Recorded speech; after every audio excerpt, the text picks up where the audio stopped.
In this lesson, we will be focused on the motivational triggers used by social engineers. The backbone of social engineering lies in the ability of an attacker to trick a user into doing something for them. So, how do social engineers get a user to fall for their attacks? Well, that all comes down to the motivational triggers used by a social engineer to convince an unsuspecting user to perform some malicious action on behalf of an attack. Now, there are 6 main types of motivational triggers that social engineers use, including authority, urgency, social proof, scarcity, likability, and fear. First, we have authority.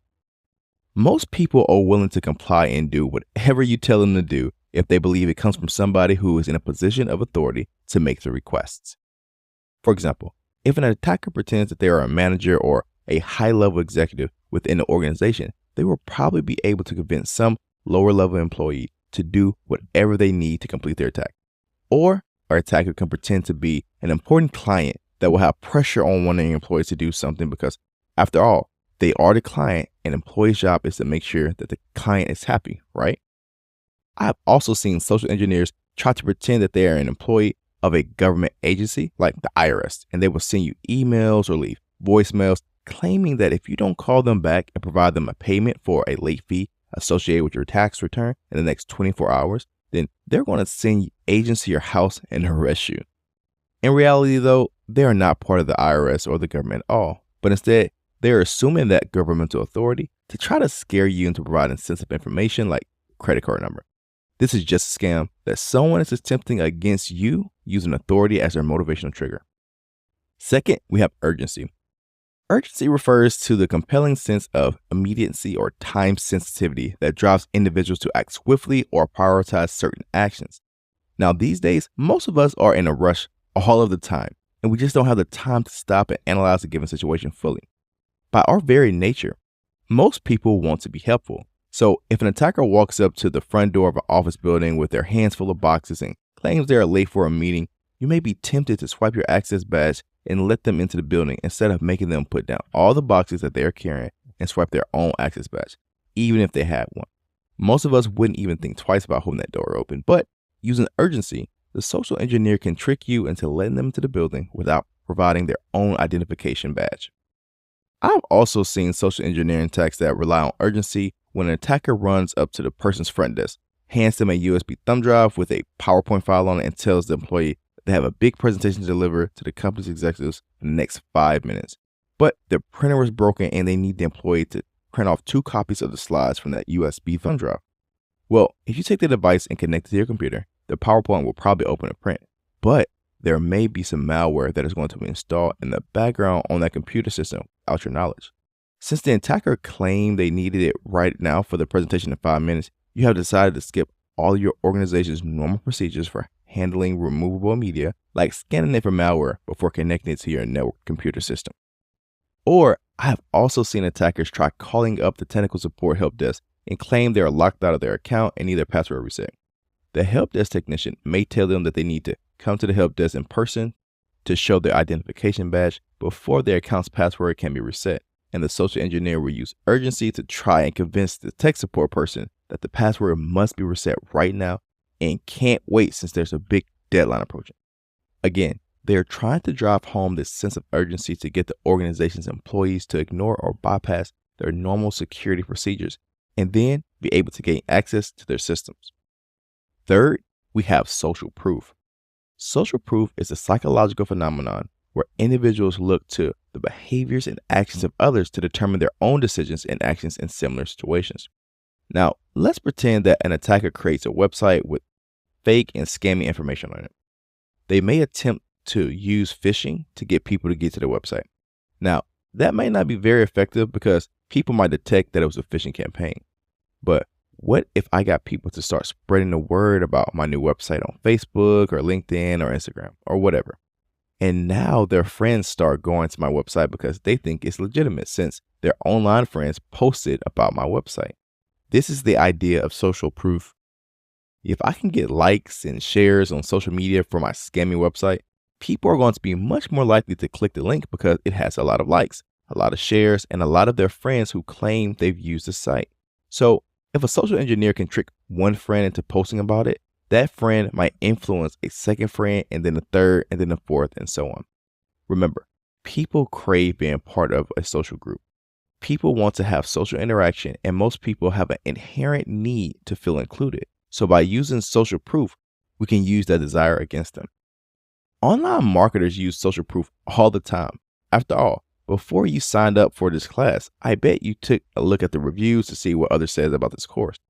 If you looked at the reviews and there were 0 people enrolled in this course, you might just assume it is a worthless course and you would find a different one.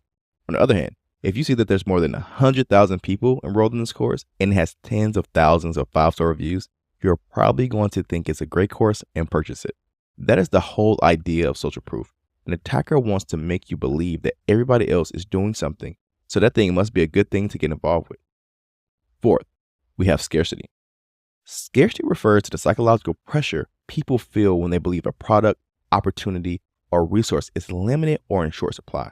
Scarcity is often used when you're trying to get people to act quickly, much like urgency. But the difference is with scarcity, there's a limited number of something that drives people to make decisions quickly.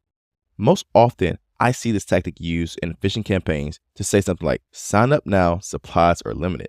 We only have 5 spots left. You need to sign up right now if you want to be part of this special offer.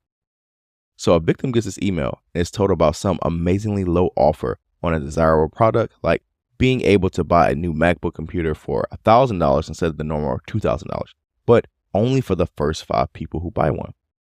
This is the kind of offers and messages used when making scarcity as a motivational factor. So if the victim falls for this trick, they will click on the link in the email, enter their information like their email address or credit card details, and now the attacker has been able to breach their privacy and confidentiality. Fifth, we have likability. Most people want to interact with people they like, and social engineers realize this. This is one of the reasons that social engineers are some of the most friendly and likable people you will ever meet.